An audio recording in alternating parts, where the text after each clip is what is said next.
This story was sent in by Emily R. from New York. I've lived in the same tiny third-floor apartment for almost 5 years, and most nights follow the exact same rhythm.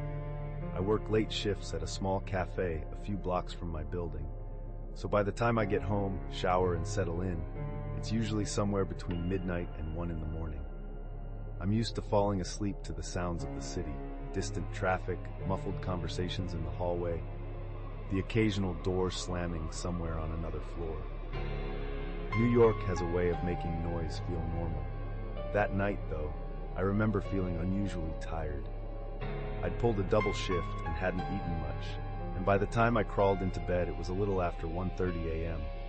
My apartment was warm from the radiator and smelled faintly like the lavender spray I always use on my pillows.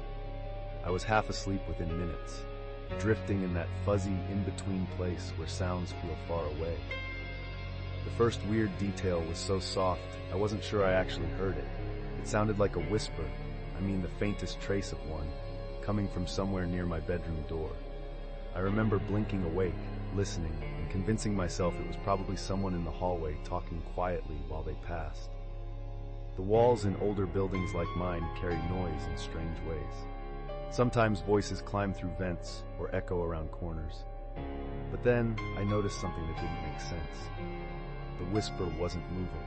It stayed right by my door. I stayed lying on my side, my cheek against the pillow, trying to slow my breathing. My first thought was that someone upstairs might have left a radio on low, or maybe I was catching part of a late-night phone call. I've lived alone long enough to know not to jump to conclusions. Still, something about the sound made my body tense. It wasn't a full voice, just these short, broken murmurs, like someone trying to form words but stopping halfway through. It had a strange rhythm, too deliberate to be pipes or the building settling. I lifted my head to listen more clearly. The whispering didn't get louder, but it became unmistakable. A steady, breathy pattern right outside my bedroom door. I stared at the door handle. I could see its faint outline from the glow of the street lamp outside my window. My heart was pounding so hard, I could feel it in my throat. My phone was on the opposite side of the room on my dresser. Stupid, I know, but I always plug it in there because I don't trust myself not to scroll until sunrise. I tried to think rationally. Maybe someone on my floor was drunk and got turned around. People mix up floors sometimes. My landlord had mentioned a new tenant moving in downstairs earlier that week. Maybe they didn't realize they were at the wrong apartment. The rational explanation was almost comforting until I realized the whispering wasn't slurred or confused.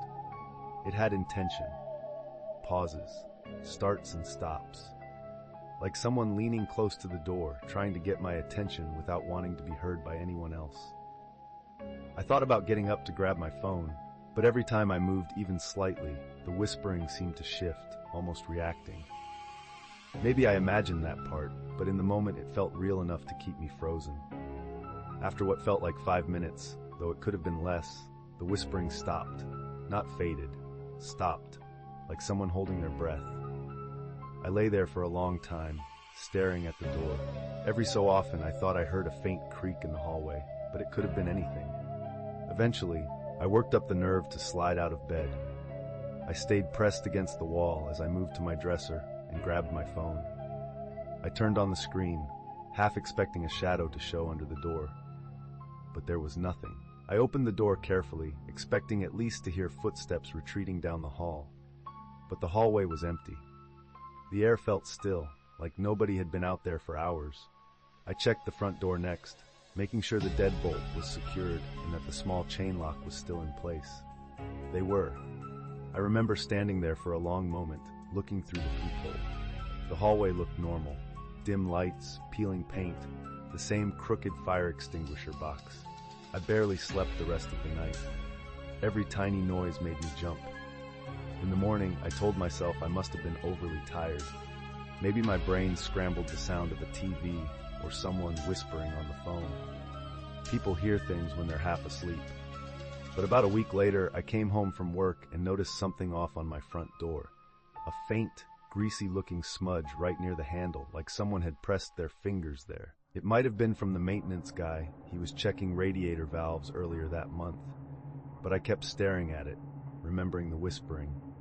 I cleaned it off, but the sight of it made my stomach twist. After that, little things kept happening. Not dramatic things. More like barely there reminders that someone might have been too close to my door at some point. Once I found an envelope slipped under the doormat of my floor that wasn't addressed to anyone, and everyone on the floor swore it wasn't theirs. Another night, I heard someone slowly walking past my apartment at around 2 in the morning, stopping right outside for a few seconds before moving again. And twice, this is what unsettled me the most, I woke up to faint murmuring again. Not as close as that first night, but close enough that I sat up immediately, my skin prickling. I couldn't make out words, and maybe there weren't any. Maybe it was just breathing filtered through a door, but the cadence felt familiar. That same strange half voice, as if someone was speaking to themselves. The second time it happened, I grabbed my phone and stood right behind the front door, listening. I thought about yanking it open to catch whoever it was, but my hands were shaking too much. And honestly, I didn't want to know what or who I'd find standing there. I never called the police because I didn't have anything solid to tell them. A whisper, a smudge, a feeling. In New York, that barely qualifies as strange. But it changed me.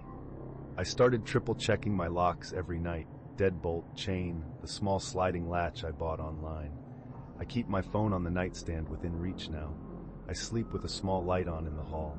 And still, on some nights when the building is dead quiet and the traffic outside dips for a moment, I swear I hear that same soft murmur somewhere beyond my door, like someone is standing in the hallway, leaning close, waiting for me to fall asleep again.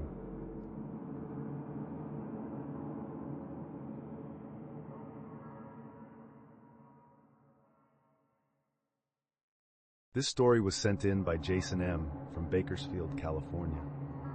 I've never been a great sleeper, especially on weeknights. I work early shifts at a warehouse on the outskirts of Bakersfield, and by the time I get home, eat something simple, and shower, I'm usually fighting to stay awake. Most nights I end up dozing off with some random YouTube video playing on low volume, just enough noise to keep my mind from spinning. That was exactly what I was doing on a Thursday night last spring. It was a little after 1 a.m., and I remember because I checked the clock twice, annoyed that I wasn't asleep yet even though my eyes kept drifting shut. It was warm for that early in the year, the kind of dry heat that hangs around even after midnight. I had cracked my bedroom window about an inch to get some airflow. Outside, the neighborhood was quiet. No traffic, no dogs barking, nothing. The only light came from the moon and a weak street lamp a few houses down. My curtains were open just enough for the moonlight to spill across the floor. Right before I drifted off, I noticed something strange. The shadow of my window frame on the wall looked darker than usual, heavier in one spot, as if something outside was blocking part of the light. At first, I didn't think much of it. I figured it was the big pepper tree in my neighbor's yard moving in the breeze. I've seen the branches cast weird shapes at night before, but something about it felt off. The shadow wasn't shifting at all. It was just a solid, unmoving mass where it shouldn't be. Half asleep, I told myself I was imagining it. When you're tired enough, your brain fills in blanks with nonsense. But the more I stared at it, the more I realized that the shape almost looked like a person standing just outside the window. Not close enough for me to see a face, but close enough that the outline was undeniably human. I didn't move. I didn't even breathe for a few seconds. I remember the sudden drop in my stomach, the kind you get when you miss a step in the dark. My first instinct was that it had to be a trick of the light, maybe the neighbor's trash bins, or a tall plant, or something I'd never noticed before. I kept telling myself that because the alternative didn't make sense. Who would be standing in my yard at 1 in the morning, and why would they just stay still like that? Another minute passed. The shadow didn't shift. It didn't lean. It didn't waver. It was perfectly still, like whoever it belonged to was holding their breath the same way I was. I tried to convince myself to roll over, grab my phone, do something, anything, but I couldn't bring myself to look away. I had this small, irrational feeling thought that if I moved even a little, the figure might react to it, might turn, might get closer. I don't know how long I stared at that shadow. It could have been 30 seconds or 5 minutes. time does weird things when you're scared. Eventually, I blinked, just once, and when I opened my eyes again, the shape was gone. Not faded or shifted, gone completely, like someone had stepped backward out of the moonlight. I lay there frozen long after I realized it wasn't there anymore. Even when I finally reached for my phone, my hand was shaking so much I dropped it on the carpet. I didn't go to the window. I didn't even cross the room. I just sat with my back pressed against the headboard, staring at the space where the shadow had been. Around 3 in the morning, exhaustion finally dragged me under. The next morning, everything looked normal. The yard was empty. My window screen was still in place, the latch untouched. The ground under the window is mostly hard-packed dirt, and I didn't see any fresh footprints. No signs of someone climbing over the low gate on the side of the house. Nothing out of place at all. I tried to brush it off as fatigue, or the moon hitting the glass at a weird angle, or maybe even a neighbor walking past at the perfect moment. But 2 things kept digging at me. First, the shape was too close, right outside the window, not out by the fence. And second, I remembered something I had noticed earlier that week and completely forgotten about. On Monday night, when I took the trash out around 11, I thought I heard someone walking slowly on the sidewalk behind me. Not just footsteps, more like the sound of someone stopping and starting in a way that didn't sound casual. When I looked back, no one was there. I chalked it up to my nerves and moved on. That little detail came rushing back after the shadow incident, and suddenly the idea that it had all been in my head didn't feel as solid as it had the night before. For the next few days, I caught myself checking the window every time I walked past it, just glancing out without meaning to. I didn't see anything, no person lurking around, no weird silhouettes. But at night, especially when the house got quiet, I kept thinking about how still that shape had been. Not tree branch still, not trash can still, deliberately still. About a week later, something else happened. I came home from work one afternoon and noticed the side gate, usually propped open a few inches by the warped hinge, was fully shut. Not latched, just pushed inward so it looked closed at a distance. I asked my landlord if he'd been around, and he said no. It was such a tiny thing that I almost didn't connect it, but the timing made my skin crawl. That gate barely moves in the wind. The odd part is, nothing else ever came of it. No break-in, no trespassing report from neighbors, no strange noises in the following weeks. If someone had been out there that night, they didn't try again, or they were better at staying hidden the next time. I don't sleep with the window cracked anymore. I keep the curtains drawn tight and the bedroom light on low, even if it makes the room stuffy. I know it sounds paranoid, but once you've stared at a human-shaped shadow that shouldn't be there, you stop caring about whether your habits seem dramatic. You just want to feel like there's a barrier between you and whatever might be outside. Even now, on the nights when the moon is bright and the house is quiet, I can still picture that unmoving outline standing just beyond the glass, as if it never really left. Just stepped back far enough to wait.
This story was sent in by Samantha L. from Midwestern United States.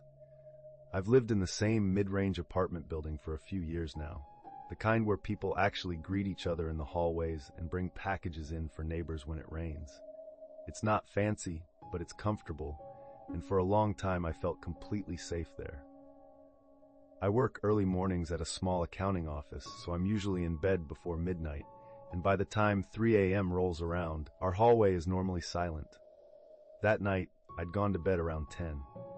I was exhausted from month-end reports, the kind where you stare at spreadsheets long enough that you still see numbers when you close your eyes. I remember waking up to my humidifier clicking as it cycled back on, and realizing I felt parched. When I sat up to get a drink, I heard something else, a soft, slow pattern of footsteps in the hallway just outside my door. At first it didn't register as strange. People come home late sometimes. My upstairs neighbor works at a casino an hour away. He gets back at weird times. But these steps felt hesitant, like someone trying not to disturb anyone. The building hallway has that specific hollow echo, and the sound was tight and close, like the person was standing right in front of my door. I considered looking through the peephole, but the idea of putting my eye right up against it suddenly felt stupid. Instead, I sat still, listening. The footsteps stopped. I waited for a door to open or close, but nothing happened. After about a minute, I didn't hear anything at all. No movement, no retreating steps, just silence. Eventually, I convinced myself I'd imagined most of it and went back to sleep. The next morning, around 6, I stepped out to take the trash down before leaving for work. That's when I saw it. The metal plate around my lock had thin scratches etched into it, almost like someone had dragged a tool back and forth while trying to line something up. At first, I thought it was just wear and tear, but then I glanced down at the small wall-mounted key box by my door, the one I keep a couple spare keys in for dog sitters or maintenance workers. It was open, completely open. The little flap was hanging crooked, and the latch looked forced, bent slightly outward. The strange thing was, nothing was missing. The keys were still there. My apartment door was still locked. I checked the inside carefully. Nothing out of place, nothing touched. It didn't make sense. I stood there in the hallway for a good 30 seconds trying to figure out if maybe the maintenance crew had come by, but they always leave notes. And besides, nobody had submitted any request. It wasn't until I remembered those soft footsteps from the night before that my stomach dropped. Because if someone had been messing with my door, they would have been doing it right when I was awake, listening on the other side. I mentioned it to one of my neighbors later that evening, the older woman across the hall who always waters her plants in the lobby. She frowned and said she hadn't heard anything unusual, but she had noticed the hallway lights flickering around 2:30 that morning. She said it offhandedly, but the detail stuck with me. Our lights don't flicker. They're LED strips installed just last year. I didn't say it out loud, but in the back of my mind, I couldn't help wondering if someone had been trying to kill the lights to avoid being seen. For the next couple of nights, I tried to shrug it off. I told myself maybe it was a prank, or maybe someone had the wrong unit. I mean, everyone's doors look identical. Maybe someone drunk stumbled into the wrong floor. I kept trying to grab onto some normal explanation, but none of them fit the combination of things: the timing, the quiet, the careful scratching around the lock, the opened key box. About a week later, something else happened that made it clear it wasn't a one-time mistake. I had gotten up around 2 in the morning to use the bathroom. When I stepped back into my bedroom, I noticed something strange. The thin slice of hallway light under my door wasn't steady. It pulsed slightly, like someone was casting a faint moving shadow just inches from the threshold. I froze where I was. It wasn't a trick of my eyes. The shadow shifted, paused, then shifted again. Someone was standing right outside my door. I didn't hear anything. Not a breath, not a shuffle. Whoever it was stood completely still. The shadow stayed there for maybe 15 seconds, long enough for me to feel my heartbeat pick up in that slow, sinking way that doesn't even feel like panic at first. I reached for my phone and very quietly started typing out a text to the building office. But before I could finish, the shadow slid away like the person just walked calmly down the hall. I waited several minutes before I worked up the nerve to look through the peephole. The hallway was empty. I didn't sleep the rest of the night. The next morning, I checked the door again. More scratches, fresh ones, deeper this time, almost like someone was getting more confident or more frustrated. I didn't report it to the police. I probably should have, but I knew what they'd tell me. Without footage, without evidence of forced entry, without something taken, there wasn't much to do. My building's cameras only cover the lobby and stairwell. The hallways themselves are blind spots. Instead, I bought a door reinforcement bar and a small baseball bat and kept both by my bed. The first night I used the bar, I slept like I was waiting for something to happen. Every little sound in the building felt amplified. The elevator ding, pipes settling, even the hum of the fridge. Nothing happened for several weeks. But that didn't make me feel better. It almost felt worse, like whoever it was had just backed off to wait. One night in early spring, I was coming home later than usual after helping a coworker prep for tax season. I walked up the stairs, turned down my hallway, and noticed something immediately, a faint metallic smell, like cold metal and dust. It reminded me of the scent you get from old tools. My door looked normal from a distance, but as I got closer, I saw that the key box was closed again, too neatly, considering it had been bent before. Someone had pressed it back into place. There was a fresh dent near the corner. I didn't open it. I just went inside, locked the door, and double-checked every room. I don't know if they were inside earlier that day, or if they came right before I arrived. Nothing was missing, but at that point, missing items felt low on the list of things to worry about. I still live here, even though I've thought about leaving more than once. But the strange thing is, part of me wants to know what they were after. Why they stopped, why they didn't go further, and whether they plan to try again. I sleep with the bat beside my bed now, angled so I can grab it without fumbling. I reinforced the door, added extra locks, even put a chair under the doorknob on the worst nights. But every once in a while, when I wake up unexpectedly at 3 or 4 in the morning, I still catch myself holding my breath, listening for those soft, careful footsteps in the hallway, hoping I don't hear them, and somehow at the same time, bracing for the moment I do. This story was sent in by Mark D. from the northeastern United States. I've always kept odd hours because of my job. I'm a copy editor for a small online publication, which sounds more glamorous than it is, but mostly it means I'm working through the night when the rest of my building is asleep. By 2 or 3 in the morning, everything in my apartment complex turns silent, except for the occasional radiator clank or someone's distant TV hum through the walls. My floor especially is full of people who are up early for work, so late at night the hallway feels like a dead zone. That's why, the first time my doorbell rang at around 2 in the morning, I jumped out of my chair. It wasn't a single press either. It was this slow, deliberate ring that echoed through the whole apartment. I thought maybe it was a delivery at the wrong door or a drunk neighbor mixing up units. But when I opened the door, the hallway was empty, and the stairwell door at the end of the corridor wasn't moving. I remember leaning out, barefoot, still half in work mode, expecting someone to pop out and apologize. Nothing. Just that stale apartment hall smell and a flickering light above the elevator. It became easy to shrug off. Every building has quirks. Maybe the wiring was bad, maybe someone hit the wrong button and hurried off. But then it happened again the next night, and the night after that. Always between 2 and 3 in the morning. Always the same slow, spaced-out rings. Almost like whoever was doing it wanted to draw out the feeling that someone was right on the other side of the door. The early unsettling detail came on the 4th night. When the bell rang, I was already on edge, so I moved quietly toward the door instead of rushing. I pressed my eye to the peephole. That's when I heard something I'd never heard before. A faint scraping, almost like someone dragging a dull key along the metal of the door. It was only for a second, and then it stopped, followed by one final ring. I opened the door quickly. Again, no one. I told myself it could have been a neighbor's kid messing around, or maybe the pipes vibrating weirdly. I even Googled whether old doorbells could self-ring because of electrical issues. They can, apparently, but not in such a specific pattern, and not while something scratched my door. Still, I didn't want to jump to conclusions. Every strange sound at 3 in the morning feels sinister when you're overtired. By the 6th night, I couldn't take the uncertainty anymore. I set my phone to record audio and left it by the door before I went back to my desk. Sure enough, around 2:40 a.m., the ringing started. Listening to the recording the next morning made my stomach twist. It wasn't just a ring. It was a slow press, hold, release, pause, another press.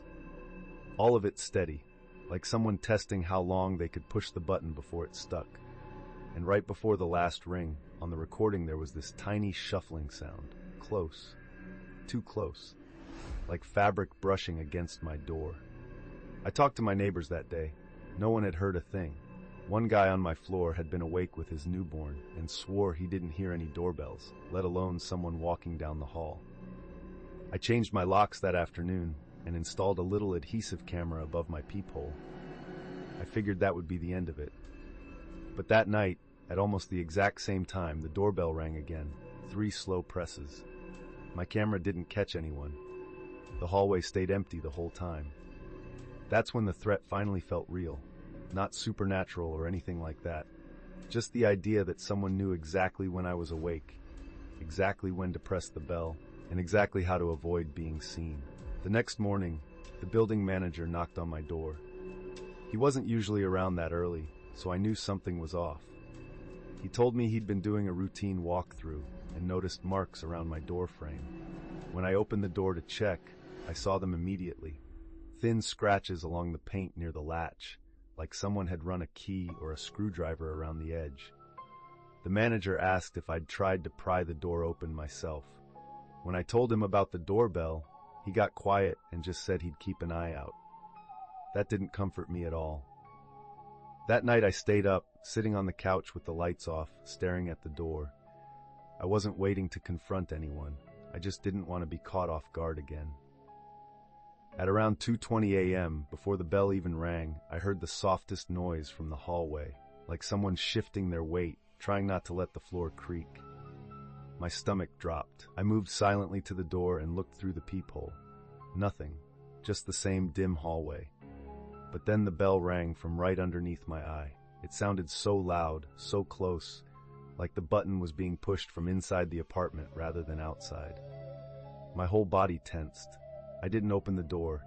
I backed toward the living room, grabbed my keys, and slipped out my balcony exit, which connects to the fire escape. I climbed down 2 floors and waited in the alley behind the building until I felt brave enough to come back up. By the time I returned, everything was silent. No scratches, no footsteps, no lingering presence, just the same old hallway. But I didn't sleep at all that night. The ringing never stopped completely. It still happens once every few weeks, sometimes at different times, sometimes right on schedule. My camera never catches anything. My neighbors still say they don't hear it.